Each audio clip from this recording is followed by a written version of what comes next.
कई लोग कहते हैं गुरुजी आपकी कथा में लोग इसलिए पहुंचते होंगे क्योंकि दुनिया में सब लोग दुखी हैं। जिनको दुख होगा वो आपकी कथा में पहुंचते हैं। यहां शिव महापुराण की कथा कहती है इतने बड़े बड़े पंडाल भरे पड़े हुए हैं, ये पंडाल भी पूरा भरा पड़ा हुआ है, ये पंडाल भी भरा पड़ा है, ये पंडाल भी भरा पड़ा है, सामने का भोजन पंडाल भरा पड़ा है, उसके पास में एक पंडाल और लगा वो भरा पड़ा है, और ग्राउंड में जितने बैठे हैं इनसे पूछना क्या इनको दुख है, इनसे पूछना क्या इनको तकलीफ है। ध्यान देना, जिसके घुटने में तकलीफ होती ना वो गाड़ी तो वहां छूट गई, पैदल पैदल चलकर धक्के खाते खाते 1 किलोमीटर आधा किलोमीटर तक यहां नहीं आते। ना तो इनको कोई शरीर में कष्ट है और ना इनके धन की कमी है, संपदा की भी कोई कमी नहीं है इनके यहाँ। तुम ये मत सोचना कि हम एक बिस्कुट का पैकेट दे रहे हैं या हम इनको पानी का पाउच दे रहे हैं या हम इनको पानी की बोतल दे रहे हैं, ये बेचारे गरीब होंगे या साधारण। ना ना ना ना, शंकर का भक्त, शिव का उपासक दुनिया में कभी गरीब नहीं होता। जिसके पास शिव है वो दुनिया का सबसे बड़ा सेठ है, वो दुनिया का सबसे बड़ा करोड़पति है। जिसके पास में शंकर रूपी रत्न भरा पड़ा है, जिसके पास में एक लोटा जल जिसके हाथ में है, समझ लेना उसके पास करोड़ों की दौलत उसके हाथ में है। वो कभी जिंदगी में गरीब नहीं हो सकता। वो आनंदित होता है, वो सुखमय होता है, वो आनंद की राशि होता है। उसमें शिव तत्व की प्राप्ति होती है।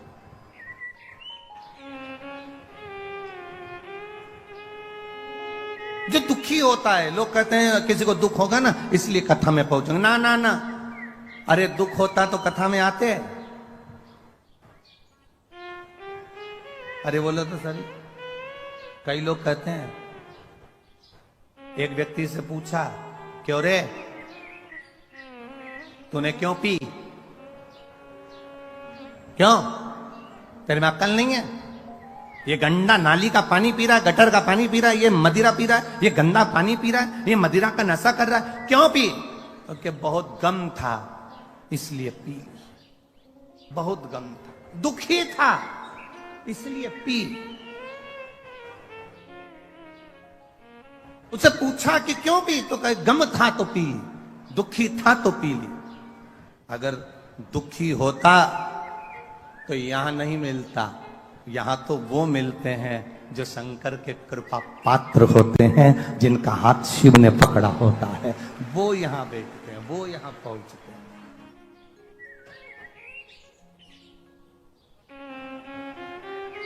वो शिव तत्व अवघड़ी है। तेरी कृपा बिना न हिले एक भी लेते श्वास, तेरी कृपा से तनो तनो, बखान क्या करूं मैं राखों के ढेर का, चपटी भगोत में है खजाना कुबेर का। हे गंगाधार मुक्ति द्वार ओमकार तू, बोले ओमकार तू, आयो शरण तिहारी शंभु तार तार तू। हम करें शिव की आराधना, हम करें भगवान शंकर का भजन, हम करें भगवान शिव की भक्ति, हम करें भगवान शंकर का गुणगान, हम करें भगवान शिव का स्मरण। और वो शिव भक्ति, वो शंकर भगवान का गुणगान, वो भगवान शंकर की अविरल भक्ति हमारे जीवन को सुख प्रदान करने वाले, खींचरा जला। हमारे शिव की भक्ति हमारे जीवन को आनंदता प्रदान करने वाली। आप करो,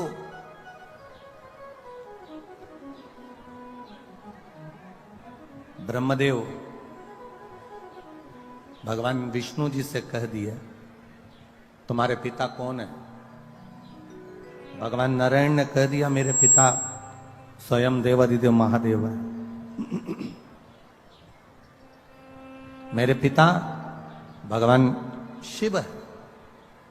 ब्रह्मा जी को विश्वास नहीं हुआ, ब्रह्मा जी को विश्वास नहीं हुआ। क्या नारायण के पिता शिव होंगे? एक बहू को सास बार बार समझाती है, हमारी सास ने हमको ऐसा किया, हमारे सास ने ऐसा किया, हमारी सास ने ऐसा किया, हमारे सास ने ऐसा किया, हमें ये तकलीफ आई, हमें ये तकलीफ आई, हमारी सास ने हमारी जिंदगी में ऐसा किया। एक सास अपनी बहू को समझाती है कि हमने ऐसा ऐसा दुख अपने जीवन में देखा है।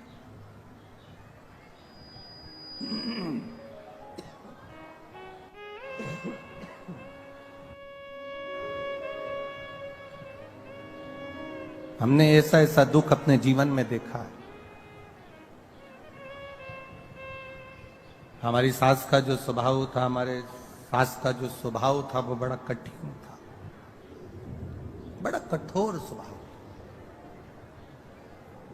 भगवान नारायण ने ब्रह्मा जी से कहा, भगवान नारायण ने ब्रह्मदेव से कहा कि मेरे जो पिता है ना भगवान शिव,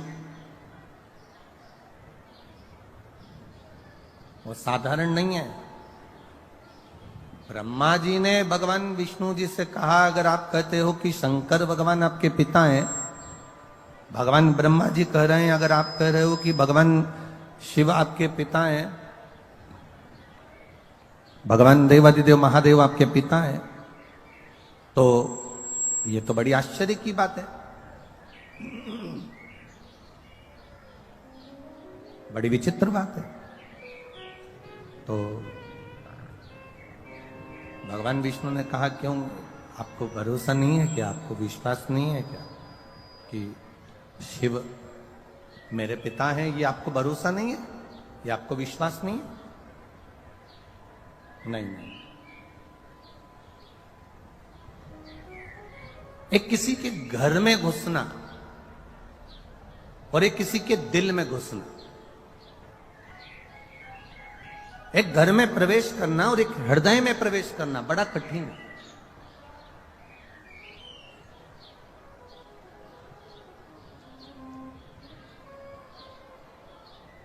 विश्वास,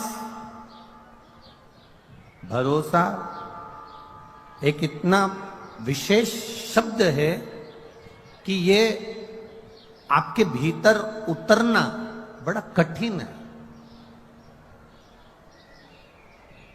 दो चीजें बड़े सावधानी में रखिएगा, एक विश्वास, भरोसा, और एक शक।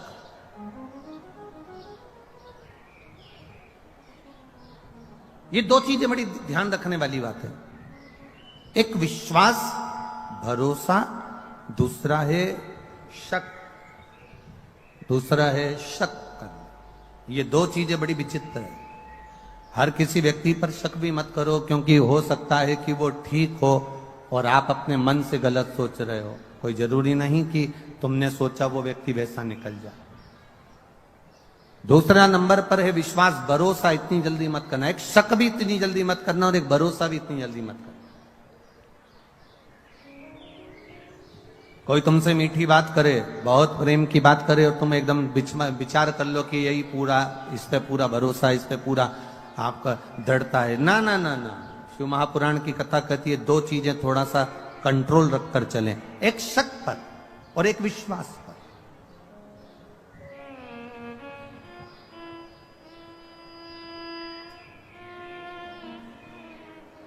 और हम तो आपसे भी कहेंगे, जितने लोग कथा सुनने आए, जितने भी यहां पंडाल में बैठे हैं, और जितने लोग आस्था चैनल पर सुन रहे हैं, और जितने फेसबुक यूट्यूब पर सुन रहे हैं, आपसे भी निवेदन है,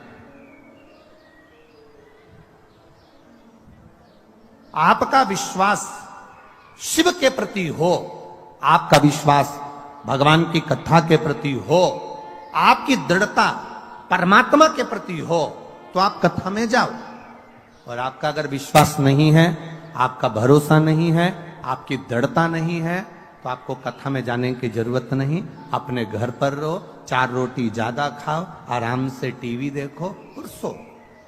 विश्वास हो तो परमात्मा है, और विश्वास नहीं तो परमात्मा भी नहीं है। यह भरोसे से परमात्मा की प्राप्ति।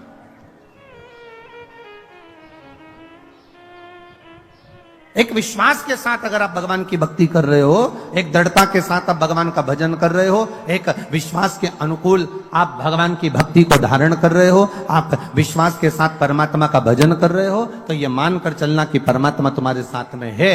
और अगर विश्वास नहीं है, भरोसा नहीं है, दृढ़ता नहीं है, तो गए। सती मैया का भोलेनाथ जी पर विश्वास डिग नहीं पाया, सती मैया का भोलेनाथ जी पर भरोसा पूर्ण नहीं हो पाया। सती जी ने शंकर भगवान से कह दिया, आप कह रहे हो कि ये राम है, आप कह रहे हो कि ये परमात्मा है, और ये तो अपनी पत्नी के लिए रो रहा है। अगर ये अपनी पत्नी के लिए रो रहे हैं तो ये परमात्मा नहीं हो सकते। ये माता सती भगवान देवाधिदेव महादेव से कर रही है, जिनके साथ रह रही है, जिनके सम्मुख हैं, उसके बाद भी उनका विश्वास, उनकी दृढ़ता, उनका भरोसा पक्का नहीं हो पाया, और उन्होंने कह दिया कि ये परमात्मा नहीं हो सकते। तो भगवान ने कह दिया, जाके परीक्षा लेकर आ जाओ, जाओ जाकर परीक्षा ले लो। और सती मैया परीक्षा लेने के लिए गई। सती माता परीक्षा लेने के लिए जब गई, सीता जी का रूप रखकर उन्होंने परीक्षा ली, और भोलेनाथ जी को यह ठीक नहीं लगा, विश्वास टूट गया।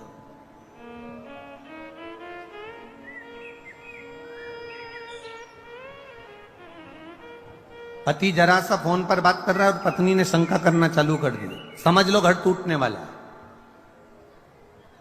पत्नी फोन पर बात कर रही है और पति ने शंका कर ली, समझ लो घर टूटने वाला है। बहू थोड़ी देर, छोटी बहू थोड़ी देर सास के पास बैठी तो बड़ी को शंका लगी, तो घर टूटने वाला। किस शंका में हम जिंदगी जी रहे? अरे भाई, शिव कथा कहती है, अब सौंप दिया इस जीवन का सब भार तुम्हारे हाथों में, हे हार तुम्हारे हाथों में, और जीत तुम्हारे हाथों में। आपने अगर भरोसा करा है तो परमात्मा तुम्हारे साथ कदम से कदम मिलाकर चल रहा है। अगर तुम्हारा विश्वास दृढ़ है तो परमात्मा तुम्हारे साथ चल रहा है। एक विश्वास और एक शंका, एक शक, ये 2 चीजें बड़ी सावधानी की है। विश्वास भी सावधानी का है और शक भी सावधानी का।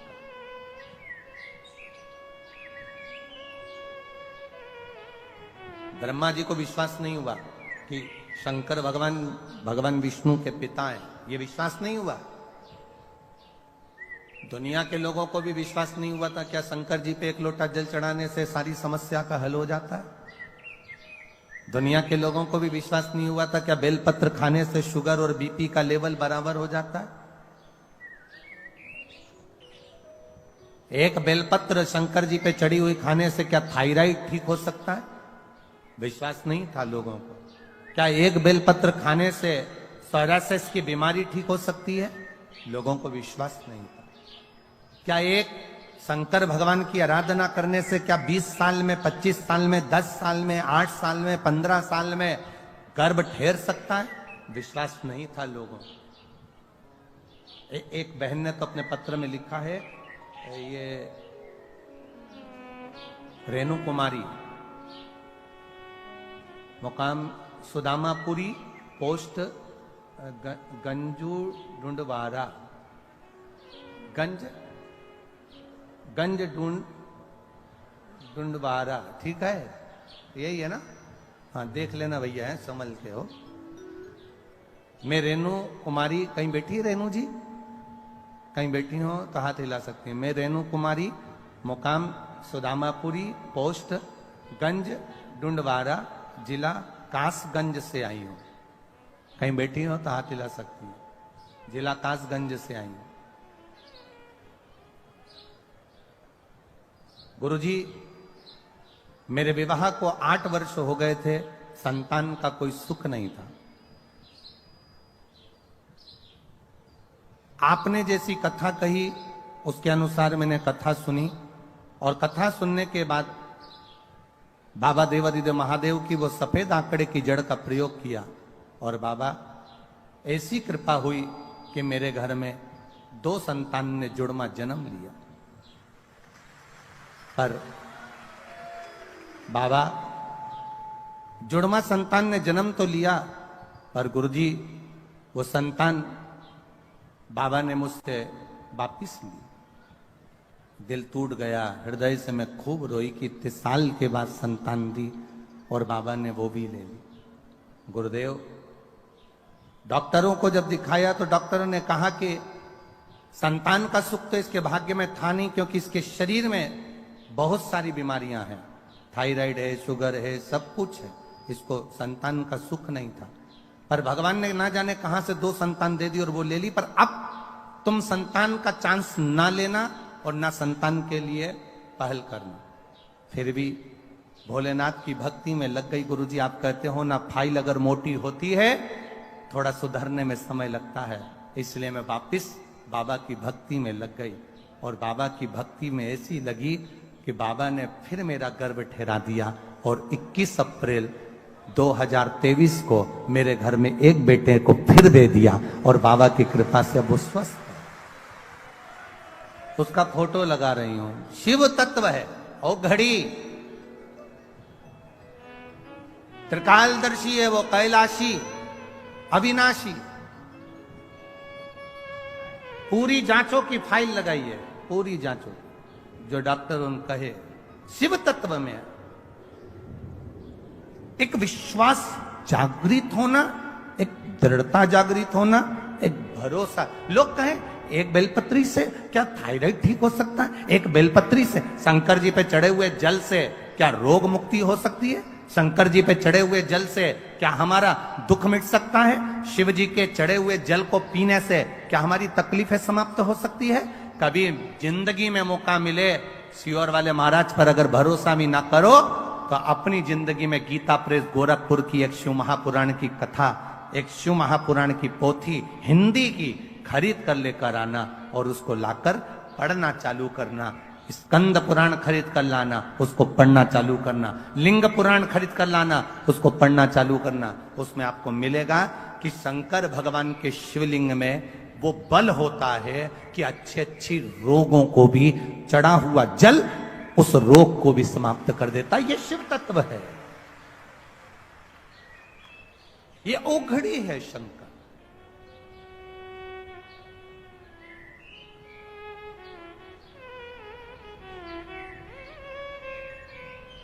ये आप लोग सुनने बैठे हो कथा, बहुत देखिए, बहुत मैनपुरी वालों बड़े बड़े भाव से आप लोग कथा करवा रहे हो और बड़े भाव से आप अधिक मास के महीने में सुन रहे हो। एक विचार करिएगा कि किसी का मन कथा में लग भी जाएगा और कोई ऐसा होगा जिसका मन कथा में नहीं भी लगेगा।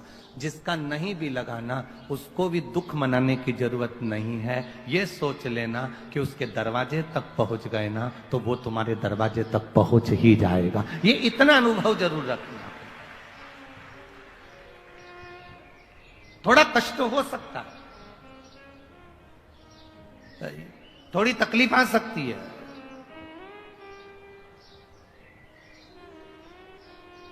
हम कल भी कथा में कहे थे कि वीआईपी जगह से आने के लिए आप कार्यकर्ता से झगड़े नहीं, वीआईपी जगह से आने के लिए आप प्रशासन से कुछ बोले नहीं, वीआईपी जगह से आने के लिए आप कुछ ना करिए। आपसे निवेदन, आप तो ऐसी जगह जाकर बैठ जाओ जहां कोई नहीं बैठा। उस जगह पर बैठकर भी अगर माइक की आवाज तुम्हारे कानों में आ रही है, जब उठो तो वहां की भूमि को केवल मस्तक से लगाकर प्रार्थना कर कर चले जाना कि बाबा मैं तेरे भरोसे जा रहा हूं, अब तुझे संभाल, अब तुझे संभाल लेना, अब तुझे देख लेना। अब मैं क्या बोलूं, मैं क्या देखूंगा। खाली ना प्रेशर बड़ा बाबू, खाली न जाता कोई दर से तुम्हारे, मैं भी खड़ा हूँ नदी पार। ब्रह्मा जी को विश्वास नहीं हुआ कि नारायण भगवान के पिता शिव हो सकते हैं, यह भरोसा नहीं, यह विश्वास नहीं। हमको भी भरोसा नहीं होता, हमको भी विश्वास नहीं होता है क्या शिव जी पे चढ़ा हुआ जल रोग से मुक्ति दे सकता है? क्या शंकर भगवान पे चढ़ी हुई बेलपत्र खाने से शुगर बीपी बराबर रह सकता है? आप में से कई लोग बैठे होंगे जो बहुत दिन से शुगर के लिए बेलपत्र खा रहे होंगे और आपकी भी शुगर लेवल में बाबल चला रहा होगा, दवाई की जरूरत नहीं पड़ रही होगी। ये उसके ऊपर है, भरोसे के साथ खाइए।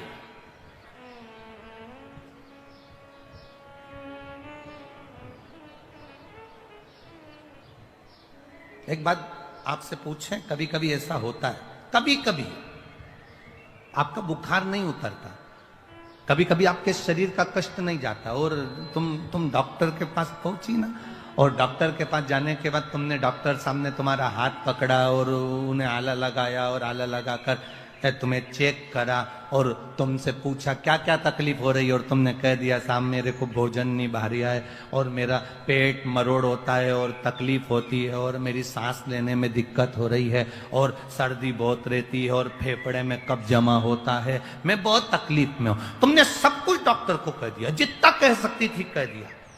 अब क्या हुआ? डॉक्टर ने गोली दी, और गोली तुम कब जाकर खाओगे? घर जाकर। पर ईमानदारी से बोलना, गोली तुम घर पर जाकर खाओगे, गोली खाने के बाद वो असर करेगी, पर तुम डॉक्टर के पास जब पहुंची, जब कैसी हो रही थी, एकदम लुस्त, एकदम ऐसी हो रही थी जैसे मर जा रही, एकदम पड़ी है। और डॉक्टर के यहां पहुंची, पहुंचने के बाद उसने देखा, तुमने उसको सब बता दिया, उसने गोली लिख दी। उसके बाद में तुम जब डॉक्टर के यहाँ से वापस जाती हो, गाड़ी में बैठ कर गई, तब तक तुम्हें इतनी अच्छे लगने लगता है कि मैं थोड़ी थोड़ी ठीक हो गई। केवल डॉक्टर ने नब्ज देखी, केवल डॉक्टर ने तुमसे पूछा, केवल डॉक्टर ने तुमको चेकअप करा, केवल डॉक्टर ने अभी तो गोली लिखी और खाई भी नहीं, अभी तो घर जाएगी खाएगी, उससे पहले ही घर आते से ही 2 घंटे के अंदर तो तनतनाट एकदम बढ़िया हो गई। अभी तो गोली खाई नहीं, गोली तो खाना खाएगी फिर खाएगी, पर उससे पहले तो ठीक हो गई। अर्थात कारण क्या था? क्या डॉक्टर के हाथ में क्या जादू था? क्या डॉक्टर के हाथ में कोई ऐसी एनर्जी थी जिससे तो ठीक हो गई? ना ना ना, शिव पुराण कहती है डॉक्टर के पास जाकर तुमने अपने दिल का जो गुब्बार था, अंदर की जो बात थी, जो जो तकलीफ हो रही थी, वो सारी तकलीफ तुमने डॉक्टर से कह दी, कहकर तुम हल्के हो गए, इसलिए तुम ठीक हो गए। तुम अपने दिल की बात भगवान से कहकर हल्के हो जाते हो। आप अपने मन की बात, अपने हृदय की बात, अपने दिल की बात, अपने भीतर की बात परमात्मा से कहो, हल्के। भोला सब दुख काटो मारा, ओ भोला सब दुख काटो मारा, कहकर हल्के हो जाए।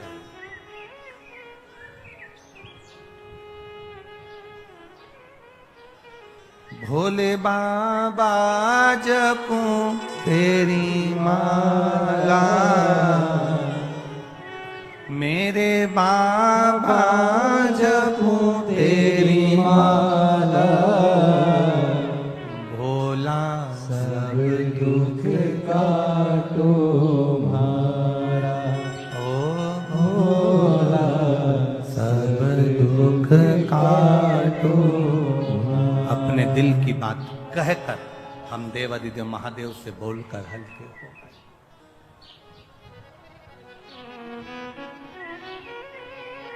शिव से कहा। एक बेटी ने पत्र में लिखा है,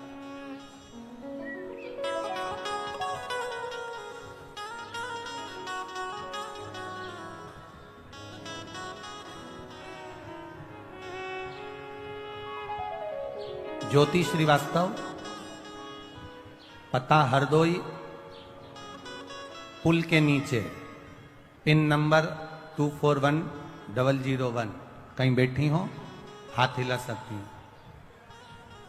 ज्योति श्रीवास्तव, हरदोई, पुल के नीचे, पिन नंबर ये। कहीं बैठी हो तो हाथ हिला सकती हैं। ज्योति श्रीवास्तव।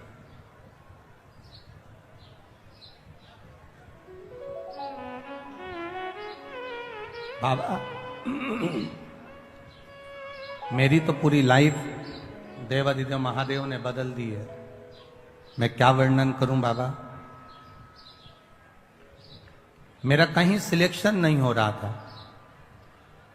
गवर्नमेंट जॉब के लिए मैंने बहुत अप्लाई किया, नहीं हुआ।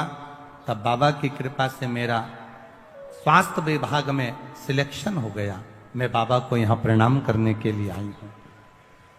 गुरुदेव,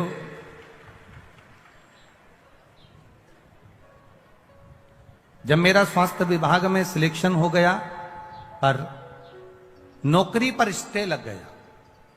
जिन जिन को नौकरी मिली थी वो रुक गई और अदालत में केस पहुंच गया, पर स्टे खुला नहीं। तब वापिस पहले जल चढ़ाती थी, पशुपति व्रत नहीं करे थे, पर स्टे को खोलने के लिए मैंने पशुपतिनाथ का व्रत किसी ने बताया और मैंने करना प्रारंभ करा। बाबा की ऐसी कृपा हुई, बाबा की ऐसी दया हुई कि कोर्ट से 3 महीने भी पूरे नहीं हुए और स्टे हट गया और मुझे मेरी जॉब वापस मिल गई। इसलिए मैं बाबा को यहां प्रणाम करने के लिए आया। ये शिव तत्व, ये औघड़ी, ये त्रिकालदर्शी, ये कैलाश, भक्ति इसी को कहते,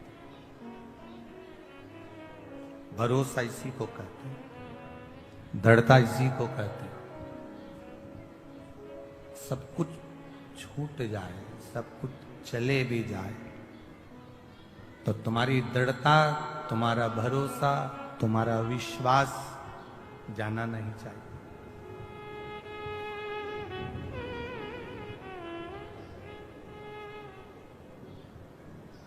किससे जाकर कहें? ब्रह्मा जी कह रहे हैं कि भगवान विष्णु से कि आपके पिता शिव जी हैं। नारायण आप कह रहे हो कि आपके पिता शंकर जी हैं, और पर मेरा विश्वास नहीं करता कि आपके पिता शिव जी होंगे। तो भगवान नारायण ने पूछा कि ब्रह्मा जी तुम कैसे कह सकते हो कि मेरे पिता शंकर जी नहीं है? तुम कैसे कह सकते हो? तब तुम बोल कैसे सकते हो कि मेरे पिता शिव नहीं है? कहा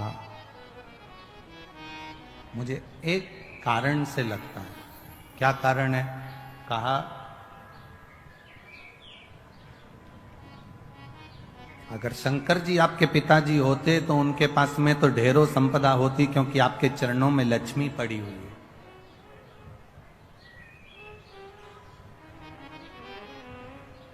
आपके चरणों में लक्ष्मी है। आप वैकुंठ का निवास करते हो, आपके पास में ढेरों संपदा है, आपके पास में ढेरों सुख है, लक्ष्मी है, अष्ट लक्ष्मी आपके पास में विराजमान है, ढेरों संपदाएं आपके पास में विराजमान है, ढेरों संपत्ति आपके पास में विराजमान है। और आपके पिताजी भगवान देवादिदेव महादेव को देखो तो कैलाश पर रह रहे हैं, शमशान में रह रहे हैं। उनके पास में क्या है?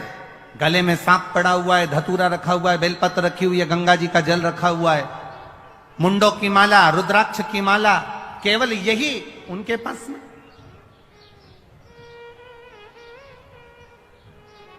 आपके अगर पिता शिव हैं तो शंकर भगवान को भी तो धनपति दिखना था, करोड़पति दिखना था, संपदावान दिखना था, वैभववान दिखना था। फिर वो कमजोर क्यों दिख रहे हैं? फिर उनके पास में ये कुछ संपदा, ये सत्ता, ये वैभव, ये सारा सुख उनको तो नहीं दिख रहा।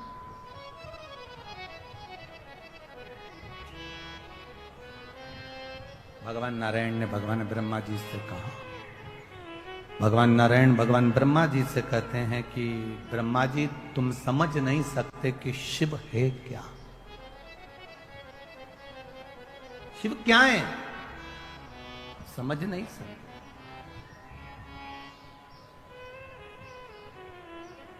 हरे तेरा ही दिया मैंने खाया पिया है, तेरा शुक्रिया है, तेरा शुक्रिया है।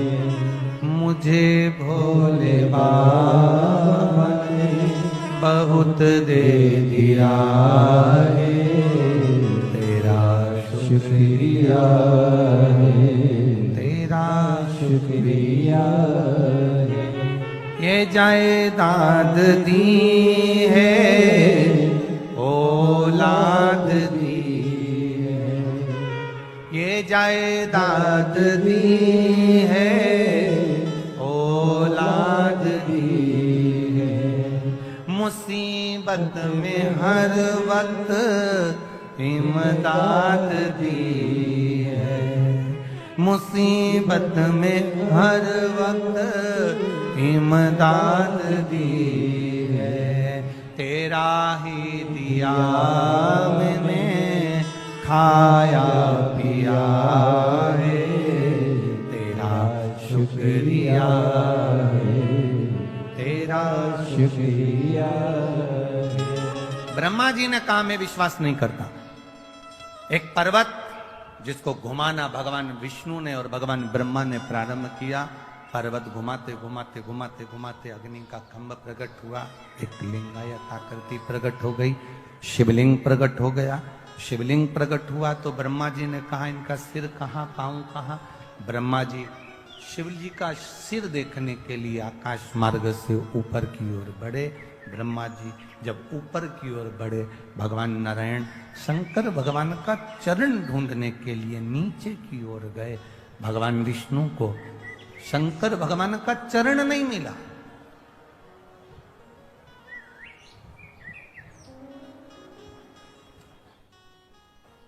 ढूंढ रहे हैं। भगवान विष्णु वापिस आ गए।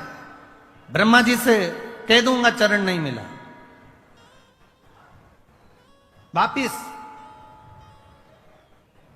और कितनी विद्वत्ता है मेरे नारायण में, कितनी विद्वत्ता भरी है मेरे भगवान विष्णु में। वो शंकर जी के चरण को ढूंढने के लिए गए। और ब्रह्मा जी की विद्वत्ता देखिए, वो शीश ढूंढने के लिए गए। सार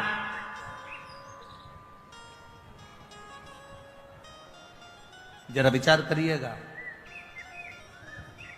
पहले भी कथा में कहा है, आज फिर कह रहे हैं। पहले के समय में इतना बड़ा क्रीम का डब्बा आता था, ऐसा गोल मुंह का बड़ा सारा, उसमें से ऐसे क्रीम निकाल लो और अपने चेहरे पे लगा लो और डब्बा बंद कर दो। आज के जमाने में बड़े मुंह के डब्बे बंद हो गए। इतना बड़ा ट्यूब जैसा डब्बा आता है, पैकेट आता है ट्यूब का, और उसमें ऐसा ढक्कन लगा रहता है छोटा सा। उसको खोल लो और उसमें नीचे से उसको थोड़ा सा दबाओ, दबेगा तो ट्यूब बाहर आ जाएगा, निकालो और लगा लो। पहले इतना बड़ा डब्बा आता था, इसमें ऐसे उंगली डाल के निकालना पड़ता था। अब क्रीम जैसा आता है ऐसा लंबा, उसको बस ढक्कन खोल के नीचे से दबाओ और वो क्रीम निकल के बाहर और अपने चेहरे पे लगा लो। कितनी ज्ञान की बात इस डब्बे में और इस क्रीम में है। डब्बे में और क्रीम में कितनी ज्ञान की बात है। यहां क्रीम को नीचे से दबाओगे तो ऊपर से क्रीम बाहर आ जाता है। उसी तरह माता पिता के चरण जब तुम दबाओगे तो मुख से आशीर्वाद बाहर आ जाता है। ये शिव तत्व का बोल बम का नारा है। जब दबे नीचे से चरण, क्रीम बाहर, थोड़ा सा ट्यूब दबाया, ट्यूब बाहर। उसी तरह माता पिता के चरण, परमात्मा के चरण, गुरुजन के चरण, घर के बुजुर्ग, घर के बड़े, घर के बयों के चरण हम जब पकड़ते हैं तो वो आशीर्वाद हमारे ऊपर दे देते हैं। वो आशीर्वाद हमको प्रदान कर देते हैं, वो आशीर्वाद हमको दे देते हैं, देते। आप एक प्रैक्टिकल करिए। आप किसी को भी, किसी चलते जिसको नी भी पहचानते ना, उसको भी सिर पे पल्लू लेकर आप एक बार प्रणाम तो कर लो। आप अगर एक बार प्रणाम कर लोगे ना,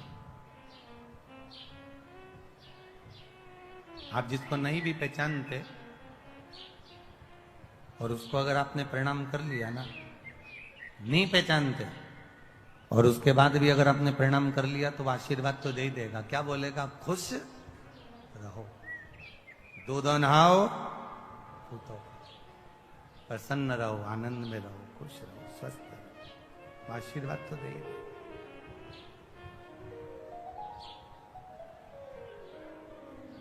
अब जरा विचार करिए, प्रणाम करने का फल कितना है, नमन करने का फल कितना है। आपने केवल प्रणाम करा, नहीं पहचाने तो भी आशीर्वाद दे दिया उसने। शिव जी के चरण ढूंढने के लिए भगवान नारायण गए, वापिस आए, ब्रह्मा जी गए, शीश नहीं मिला, गौ माता को लेकर आ गए, केतकी के फूल को लेकर आ गए, दोनों को लेकर सामने खड़े हो गए। भगवान विष्णु से पूछा कि चरण मिला? भगवान नारायण ने कह दिया नहीं मिला। शंकर भगवान के सामने भगवान नारायण ने एक शब्द सत्य का बोल दिया, इसलिए उनका नाम सत्य नारायण पड़ गया।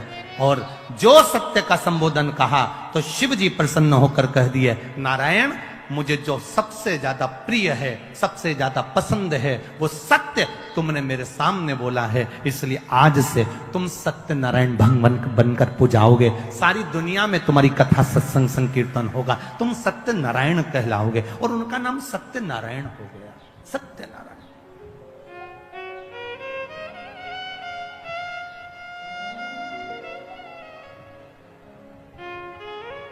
ब्रह्मा जी से पूछा, ब्रह्मा जी से कहा कि ब्रह्मदेव अब आप ये बताइए कि आपको शीश मिला है, आपको क्या भगवान शंकर का सिर मिला? ब्रह्मा जी ने कहा हाँ मिला। ना मानो तो गौ माता से पूछ लो, गाय से कहा शीश मिला है? गौ माता ने एक रोटी के लिए झूठ बोल दिया, झूठ बोला, शंकर भगवान ने श्राप दे दिया कि तेरा पूरा शरीर पूजाएगा पर तेरा मुख अपूज्य रहे।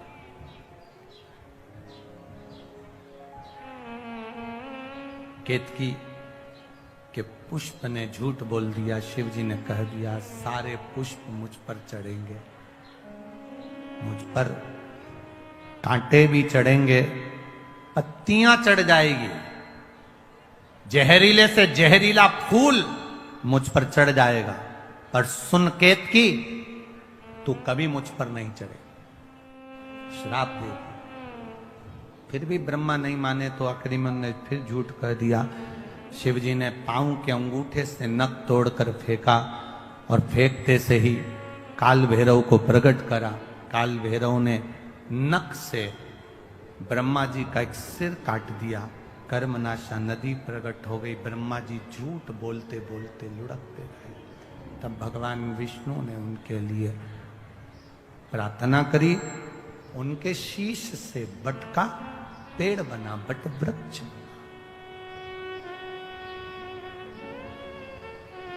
एक विचार करिएगा जरा भीतर से अपने। शिव तत्व कह रहा है, अभी अभी अधिक मास चल रहा है और अधिक मास में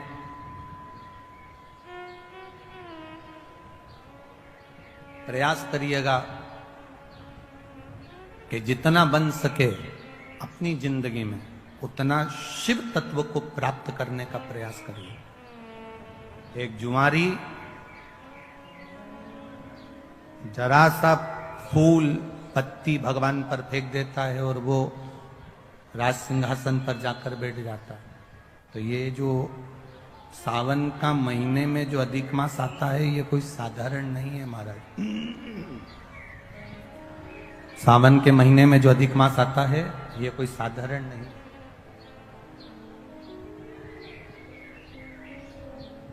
किसको मारने के लिए? आप लोग तो सब मैनपुरी के जितने भी श्रोता भाई बहन यहाँ बैठे हैं सब समझदार हैं, सबने कथा जान रखी है कि मल मास कौन है, अधिक मास कौन है। हम ज्यादा इसका प्रसंग आपको नहीं कहेंगे कि किसको मारने के लिए। केवल हिरण्यकशिपु का संहार करने के लिए नरसिंह अवतार भगवान ने लिया था। वो नरसिंह अवतार लेने के लिए हिरण्यकशिपु ने वर मांगा था, ना नीचे मरूं, ना ऊपर मरूं, ना अंदर मरूं, ना बाहर मरूं, ना अस्त्र से मरूं, ना शस्त्र से मरूं, ना दिन में मरूं, ना रात में मरूं, ना नर से मरूं, ना परशु से मरूं, और ना ही मैं 12 महीने में मरूं। भगवान ने तथास्तु कह दिया था। और एक अधिक कर कर मेरे भगवान ने एक अधिक कर कर मलमास को प्रकट करा, अधिक मास को प्रकट करा, और अधिक मास को प्रकट कर कर उसको उस अधिक मास में नरसिंह भगवान प्रकट होकर हिरण्यकशिपु का संहार करे। अब समझने वाली बात देखिए शिव महापुराण की, सावन में जो अधिक मास पड़ता है उसका प्रभाव क्या होता है, अब समझिएगा जरा। अब जो मलमास है,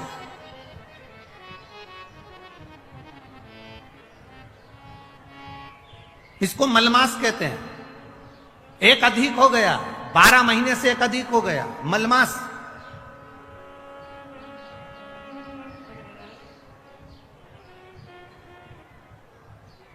तनख्वाह से ज्यादा मिल रहा है।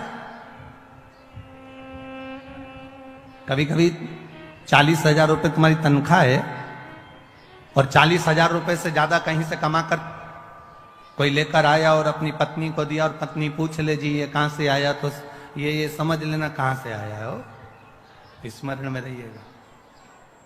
12 महीने से ज्यादा हो गया, मलमास है। कोई भी देवी देवता इसको स्वीकार नहीं कर रहा था। एक भी देवता ने मलमास को सम्मान नहीं दिया। जहां से 12 महीने तो लोग सम्मान देते हैं, पर मलमास को कोई सम्मान देने को तैयार नहीं हुआ। मलमास रोता था, देवताओं के पास जाता था, प्रार्थना करता था, मेरा कल्याण करिए, मैंने नरसिंह अवतार धारण करा है, नरसिंह अवतार हुआ है मेरे मास में, तुम कृपा करो। मलमास को कोई नहीं पूछता, सब ईर्ष्या करते, सब नफरत करते, सब उसको पूछते नहीं। तब आखिरी में देव ऋषि नारद ने कह दिया, तुम एक काम करो, जैसे ही श्रावण का महीना आए, सावन के महीने में मलमास, तुम शंकर की आराधना में लग जाना। क्या होगा उससे? अगर सावन के महीने में मलमास कह रहा है, अगर मैं इतने समय से कर रहा हूं, कई साल निकल गए पर अभी तक भगवान ना मिले, अभी तक मुझे मेरा आदर ना हुआ, अभी तक मेरा सत्कार ना हुआ, और तुम कह रहे हो कि सावन के महीने का इंतजार करो। श्रावण का महीना जब आएगा तुम शिव की आराधना करना, शंकर भगवान तुम्हारा आदर भी कराएंगे, सम्मान भी कराएंगे। जो तुमको आज तक नहीं मिला वो देव अधिदेव महादेव तुमको दिला सकते हैं, वो दुनिया में कोई नहीं दिला सकता। जो शिव दिलाएंगे, जो घरदानी दिलाएंगे, वो कोई नहीं दिला सकता। करो सम्मान। मलमास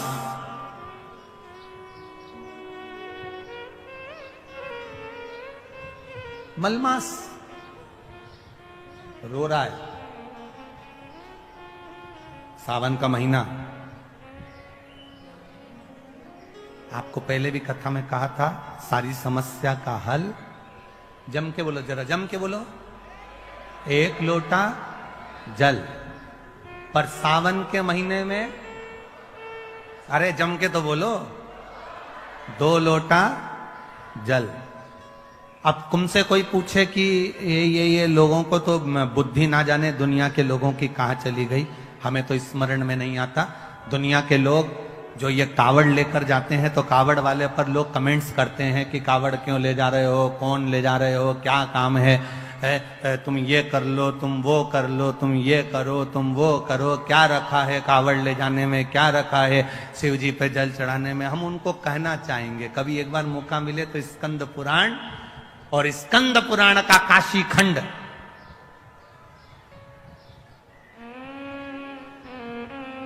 कभी मौका मिले तो स्कंद पुराण पढ़िएगा और स्कंद पुराण का काशी खंड पढ़िएगा। और कभी मौका मिले तो भगवान शिव के प्रागट्य की ये कथा, ब्रह्मा और विष्णु के घर्षण की कथा का स्मरण करिए, कभी मौका मिल जाए। कितना सुंदर था। मलमास जिसको लोग छोड़ दिए, अब शब्द कह दिए, ताने देते हैं, आड़ा टेढ़ा बोलते हैं, वो मलमास सावन के महीने में 2 लोटा जल लेकर शिव जी की भक्ति में बैठ गया। शिव की भक्ति, आराधना कर रहा है, शिव जी की भक्ति कर रहा है, आराधना कर रहा है। 2 लोटा जल हाथ में लेकर बैठा है, आराधना। सावन का महीना पूर्ण होने वाला है और मलमास भगवान शिव की भक्ति में लगा तो शंकर जी के नेत्र खुल गए। शिव जी ने जाकर पूछ लिया भगवान